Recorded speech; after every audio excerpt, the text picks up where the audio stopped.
Hi guys, and welcome back to another episode of Rebuilding Stockport. So I thought we'd just start off again on the page of Bruno Bridges. I like showing you these players basically because it starts off the episode and it means I don't spoil anything from the first screen, and we got to start somewhere, so it's always nice to start and look at how Bruno's developing. But we can't forget about the likes of Ashley Conway and Paul Waldron, the other two sort of decent regions we had. All three of them have made first team appearances for us this year, and that fills me with confidence about what we're going to get when we get through to, I believe it's March, get our next youth intake. I'd like to think we'll get some decent players considering we've upped our youth recruitment budget, and I want to try and improve the junior coaching too. There's something about your videos that makes me really want to play FM. Wish I wasn't at fucking work. Yeah. Thing is, it's kind of like that for me as well. Editing the videos makes me want to play FM, and then it's a vicious circle, really. It's one of the few vicious circles that isn't completely unhealthy. What are your thoughts on Ranieri as the new manager of Fulham? The reason I'm including this is just because I've had so many people ask me, and I don't want to have to reply to every single comment. I was, and always have really been pro-Slav. I've never wanted him to leave. I was a bit skeptical when he first came in, to be honest, but I didn't want him out either. But if the club have made that decision, and they clearly had this decision made for a little while, I'm glad it's Ranieri that's taking over. Like, I was worried that if they did sack Slav, we'd end up with a bloody Pardew or an Allardyce or someone like that. And I've always had a soft spot for Ranieri, so it's really nice to see him at my club, frankly. It's really, really cool. So in answer to your question, I am pro Ranieri, and I hope he does great. I hope he just keeps us up, to be honest. We're going to win the league next year, whether it be the Premier League or the Championship. I'd take either. The Championship's fun as hell. So I had to make a slight change of plans as we got the cup draw through for the next round of the trophy. And it was against Matlock Town, but it put it into the middle of the fixtures, and I did not have time to do 7 games off of camera. Not with the fact that I've been playing a lot of these on extended and comprehensive, and you might say, just play them on key. I can't do that at this stage in the save because I'm not confident enough in the tactic yet. I want to be able to watch as much football as I can from our team, so I can see if there's any things that need tweaking, because I know that there's things that need tweaking. We're the strongest team in this division, or one of, and I think we should be doing better than we are. We're still picking up wins and keeping up there, but I just feel like some of these draws could have been turned into victories so easily with little bits of tweaks from the open play style of football. That's what I'm thinking anyway, and that's why I can't do it. So today's live comment is actually going to be against Altrincham, because necessity, but we will still be playing Leamington and Boston in the next 2 live comms. It's just I've had to rejig things a little bit, but we're in no rush, are we? We're going to have loads of time to complete this save. We're still doing plenty of games an episode and getting a nice connection to the players, I really hope. I am anyway, but then that's just me. So against Chester, it was a bit of a mess in the opening stages of this game. They did not play that well overall, and we absolutely should have won this game, but 2 sucker punch goals. Luke Jordan gave them the lead inside 30 seconds. A cross came in, both the centre-backs obviously swung and missed because it was a low ball, and it went straight to Luke Jordan, who just drilled it low and hard into the back of the net, and then Matty Hughes with, I believe it was a long range strike, making it 2-0 to us, and they were just, that was their first 2 shots, bish bash, and we had a mountain to climb there. We got back in the game really quickly as well. Enrico Souza got his first goal for the club, and then Nolan Bow got us level. We had 60 minutes left and we just could not find a goal. And it's such a shame because we definitely dominated the game, but this was just a bit unlucky. I wasn't disappointed because we didn't play badly in this one. We were actually very good. Duxbury was fantastic yet again. However, a lot less from that can be said about the Alfred Town game. This would have been, if I'd done this as a live com, which I never planned to, the most boring game you would have ever seen. Full stop. No question about it. I couldn't get the team to... Alfred did nothing, we did nothing. I've made some tactical tweaks and nothing changed. Every single shot, for us and for them, all 11 shots were long-range strikes. There was, I think, only one highlight in the entire game, and it was on extended, this one, I believe, which just shows you how bad of a game this was. It was dreadful, but we got a point and stay unbeaten. Again. Now, the one change I'd made for those 2 games was to set my goalkeeper to take long kicks because my assistant keeps pestering me about it. And I think it was limiting our distribution a little bit and allowing us... we were a bit more one-dimensional with our distribution, and I didn't like it, so I switched it back off for the Matlock Town game, and lo and behold, okay, lower league side, fair enough, but they can't be that much lower than us. We thumped them 5-1. I was a bit annoyed that Craig Westcott, I recognise that name, got a goal for them in this game, but it didn't matter. We scored 5 goals. Nolan Bow got 4 goals in the match, 1 for Enrico Souza again, nice to see him getting a couple, but also Scott Duxbury, the brass band man, going down that left-hand side. He got 3 assists in this game. I think he assisted 3 of Nolan Bow's goals. Absolutely incredible result. Through to the next round, and I think we get to play another lower league side in it too. I might be wrong though. Just had a little gander. Was totally wrong. We either have to play against Billericay or Chelmsford City, so the Essex lads are coming to town. Or, except they're not, because we're going to Essex, basically. I assume Billericay Town are probably top of... second, in fact. Probably second with Chelmsford City, aren't they? Let's just have a quick gander at this. Chelmsford City and Billericay Town are... No, Chelmsford are 8th and Billericay are sitting in 2nd in the league. So it's going to be tough for us to get through there, but at least it's against someone of our level. While we're on the topic of our level, it is getting tight again at the top. We are no longer top of the league. Brackley Town are really starting to find some form, and it is not looking good at the moment. There's 4 teams separated by a single point after 21 matches. Goal difference, we've only lost 1 match in 21 games. We just had too many draws. If we could have just turned a couple of those draws into wins, we'd be skating clear at the top of the league. But at least we're not getting beat, and I think there's something to be said for that. But there's definitely things we can improve on in the second half of the year to hopefully just put us over the line. A couple of signings here and there, maybe a couple of loanies, just to improve the squad depth a little bit. It's all I can really think of right now. Playoffs should still be in the bag, but it is only a 6-point gap, and I swear at one point it was like 12. Now, we have made 1 signing in this period, and that is 36-year-old Luke Guthridge, former Luton Town man, as you can see from his wonderful face pack picture, which is definitely not at all pixelated. He's a central midfielder. We brought him in because we know that we're going to lose Osborne. I thought he was a season-long loan, but it turns out that Osborne is only going to be here until January, so he's basically going to be leaving in like a week. And I went into Southport, and they would not let me have him back for the rest of the season because we're a divisional rival. But yet they would let us have him at the start. I don't know why. Point is, we needed to bring someone in, so we brought in Guthridge. I know it's a lot of money, £500 a week, but we actually have the money at the moment available. It's on a 2-year deal, but I still think he's got something to give in that middle. The driven personality, shoots with power, gets forward whenever possible. He'll be a good midfielder. He's got good passing, good vision. I think he's just a step up over some of those players, and he's got a little bit more experience. Now, his stamina isn't great, so he's probably not going to be able to complete the 90 minutes that often. We are going to need to possibly bring in someone else. But when the opportunity presented itself, I thought, you know what? For a short-term fix here, I know we had to give him the 2-year deal because he just wouldn't accept it, which means he's probably going to be like 38 when he finishes playing for us, and that could well be in League 2 if we were to somehow pull off back-to-back promotions. Very unlikely, though. Dynamics-wise, the match cohesion's slowly improving. I've obviously got a few players that want to go out on loan and want to leave for first-team football because apparently squad players don't understand that at all anymore. Hot prospects, backups, they all want to play constantly. But there you go.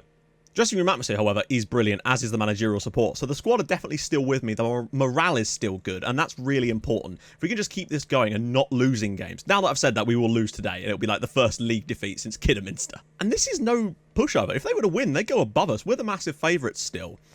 But we need to just find a few wins back-to-back in the league. And I can't remember the last time we did that. We always drop a draw here and there, and it's just caused us to get sucked back into the pack a little bit. Just too many draws this year. So, DeMeo picked up a slight injury in that last game. He's just about fully back. Oh no, it was in training actually in the midweek. But we might not be able to start him for this one. And that's fine, because we can play Elliot Osborne and then put Guthridge into the deep line. No, we'll play Guthridge here and have Osborne pushing on a little bit. Mbo, Stevenson, Souza, of course, Duxbury, Schmoll, and Keane. I've sort of rotated around with Schmoll, Palmer, and Keane a little bit. I want to build some partnerships. Kebby at right back with Hinchcliffe in goal.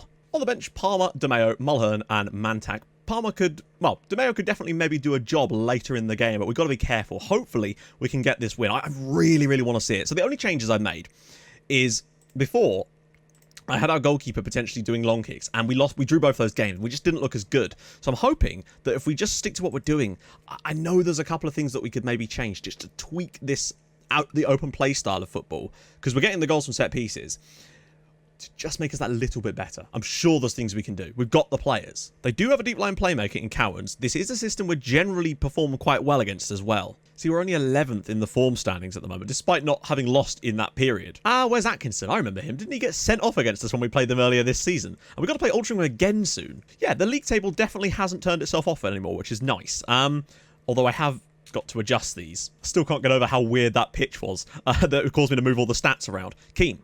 Turnbull. Hinchcliffe will take long hits quite often. Oh, that's good. Souza now. He's starting to find a bit more form with us now. Some goals. Good ball in. Stevenson. Duxbury. Ooh, not really where you want him. Oh, there we go. Eric Souza, perhaps. The more I say that, the more it sounds like he's Irish. Eric Souza. Oh, God. Deflects around. Stevenson puts it wide. Turnbull. Square it for someone. There's all kinds of options. One of them is Elliot Osborne. Enrico Souza puts it round the post. Better. Mbo. Turnbull. Oh, and saved by Thompson. Really good first 10 minutes here. Looking long. Schmoll will just absolutely leather that away with his face. Burrows. This is a dangerous position. When they get the ball here, right, he's driven out wide. We should be able to break the blocks in now. Hancock, ball in. Oh, no. Oh, Hinchcliffe, mate. You've dropped an absolute clanger there, buddy. Oh. Yeah. I think it's about time. I don't think we've used it yet in this series, have we? Yeah, run the segment.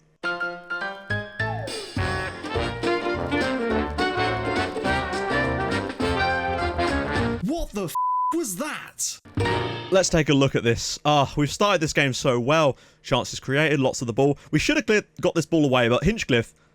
Oh, that's so bad. Oh, when things are not going right, they are just not going right. What about that? Just gifting that to Jordan Holm. Right, we got to go. Guttridge's free kick. Back post. Sousa.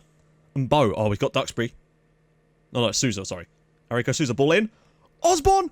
Darren Stevenson, Dazza the Rocket, gets his goal. Someone said to me, has he scored in every episode? I think he might well have done. That's his 14th goal of the season, 13 of which have been in the league. This is a really nice bit of play. And Bo does well to pick out Sousa, who really is starting to get better and better. Great ball in. Lovely play from Elliot Osborne just to knock that down. On the volley, I think, from Darren Stevenson. Gets us a deserved equaliser here. Right, now we've got to go and push for the win. Poole, right, get out to him. Block those crosses before they get into the box. That's the key. Well done, Paul Turnbull. That's what we want to see. See, what I want is a kind of plan B, later in games perhaps, when we're winning or something, trying to hold on to a lead, is instead of having a deep line forward, a player like Niall Bell, who maybe could play on as an advanced forward and sit in between the centre-backs so we can just put balls into this place here. That's an idea anyway. Okay, so half-time, 1-1. Bit frustrating. We've been the better side and they've scored with their only shot on target, which wasn't even a chance really. We gave them that. We should be winning this match, but it doesn't matter. We've got to turn it around. Something I might try as well is upping our pressing to extremely urgent and really trying to harry them off the ball in the second half. Thompson's long. Look at this cluster of players they've got. There's 4 players concentrating around one man. If we could get Schmoll to win a header, we'd have so many opportunities. If we can win the first ball, these sort of situations, we could launch ourselves at them. They're committing an awful lot of players forward. Sousa. Ball in. Turnbull. Back post for Stevenson. Can he turn and shoot? Thompson saves. Hinchcliffe's long ball. Mbo doesn't win it. Schmoll does, though. Oh, that's not good from Mbo again. Oh, God. Holm. Thankfully, he's been pushed wide. But, oh, good Lord. Well, I mean, that was coming, wasn't it? Hancock's put it in for Altrincham. Yeah, we're not holding the ball up well enough. And they've caught us a couple of times there. Damn it. It's put over the top, and the danger had kind of passed. But then we just let him put the ball across. And it's a good finish from Hancock at the back post. Hinchcliffe's not had a good game, but there's little he can do about that. Right, we've got problems now. We don't have Bell on the bench. That was my own fault. But we'll get Mulhern on instead. Where's his best role? He's a pressing forward. No, I kind of want him as an advanced forward. And I want to pass into space, really. Maybe go slightly longer. I just can't believe the way we've sort of thrown this game away. It's what a lot of these games have been like, really. Just little defensive errors here and there that have cost us in games. And Bo's header is on target, but not in the net. I don't think more direct passing is working. We might just stick to what we're doing and just have him in that position to get on the end of those balls. Mantak on for Sousa and De Mayo on for Guttridge and then flip him and Osborne over. I know it's early subs, but we kind of need just something here. The amount of times we've pulled out a 2-2 draw from a moment like this, it's insane. And that's happened way too much this year because we... Oh my God, look at the space! Hancock! Hinchcliffe saves. But the problem is Duxbury's only got one real pass on. And it's that one. Mulhern! Ooh, bit of pace. He's through! Ah, and Thompson with the save. Right, we've kind of got to go very attacking at this point, don't we? Mantak's ball. Knocked away. Come on, find the late equaliser. It's been so much of this lately. Mantak's ball. Headed away. Schmoll, of all people, saved by Thompson. Come on, lads, we've got this. Sort of, not really. Duxbury. Mulhern. De Mayo. Oh, my God. Oh, my God. Well, we will due another defeat at some point. It's just disappointing that it's had to come in a game like this that's put us down. We need to sort some stuff out, really. It's not going right for us at the moment, even though we're playing reasonably well in most of these games now. Mantak, can he keep it in? He might be able to, you know. Ball in. Oh, no, that's going to do it. Oh, I can't believe it. We've been decent enough on the night in places. We just could not find the goals. Oh, it's been a bit like this recently. This is essentially the story of what it's been like. Play well a lot of the time and just get these weird defensive mistakes like the Hinchcliffe goalkeeping error. Some weird not closing down people when you've got them in a good position. You're just letting them get their passes out. Frustrating. We need to turn this around because things are just starting to slip at the moment. Even though tactically I still think we're on solid ground, there's just a little few tweaks that definitely need to happen at the moment because it is not looking fantastic, to be honest. Like, the last time we won back-to-back games was here, when we won Chorley and Curzon Ashton. I think that was actually the live-com games. Oh, no, it might have been off-camera. I don't know. That was our last sort of back-to-back wins. Too many draws, and now another defeat. You know, we've only won one of our last one. That's only one win in 6. Like, we can't be doing that if we're going to get promoted in this league. Not a chance.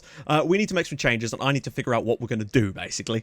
Which is what we're going to try and do for the next episode. Because off-camera, we've got Altrincham, Kidderminster, wait, no, we've got Kidderminster, Altrincham, again, Bradford, and then we're going to come back for the Leamington game. So a few games off camera. Hopefully we can get a couple of wins in there and just start to get ourselves back going again. Things have just started to trickle in a way I don't like at the moment. We're heading in a direction, and I'm not too fond of it. So, if you have enjoyed this, sorry, my face cam just died, we were just hitting on the half an hour mark, then do drop a like on it, despite the fact that we just lost our first game, in a live com anyway, of the season, which kind of sucks, but we need to, you know, you're going to have bad games sometimes. It's as simple as that. But we have had a few of these where we played quite well and just haven't defended well enough in places. So, yeah. I'll see you in the next episode, where hopefully we can get ourselves some... I don't know, we need a couple of wins in there just to stick with the pack while we sort this shit out. I'll see you guys soon. Thank you so much for watching. Bye-bye.